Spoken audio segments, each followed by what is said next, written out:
Orin Dáfídì orí kejì. Èéṣe tí àwọn orílẹ̀-èdè fi ń bínú fùfù, àti tí àwọn ènìyàn ń gbèrò ohun asán.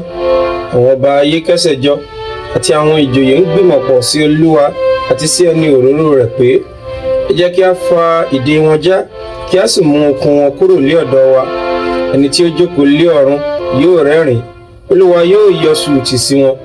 Nígbà náà ni yóò sọ̀rọ̀ sí wọn ní ìbínú rẹ̀, yóò sì yọ wọ́n lẹ́nu nínú ìbìnújẹ́ rẹ̀ kíkan. Ṣùgbọ́n mo ti fi ọba mi jẹ lórí Síónì òkè mímọ́ mi. Èmi yóò sì ròyìn ìpinnu Olúwa. Ó ti wí fún mi pé, ìwọ lé ọmọ mi, lónìí ni mo bí ọ. Béèrè lọ́wọ́ mi, èmi yóò sì fi àwọn orílẹ̀-èdè fún ọ ní ìní rẹ, àti ìhà òpin ilẹ̀ lé ọrọ̀ ilẹ̀ rẹ. Ọ̀pá irin ni ìwọ ó fi fọ́ wọn, ìwọ ó sì rún wọn wómúwómú bí ohun èlò amọ̀.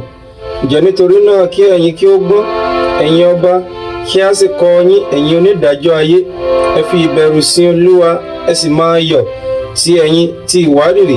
Fi ẹnu kò ọmọ náà lẹ́nu, kí ó má ṣe bínú. Ẹ̀yin a sì ṣègbé lé ọ̀nà náà, bí inú rẹ̀ bá ru díẹ̀ kíún. Ìbùkún ni fún gbogbo àwọn tí ó gbẹ́kẹ̀ wọn lé e.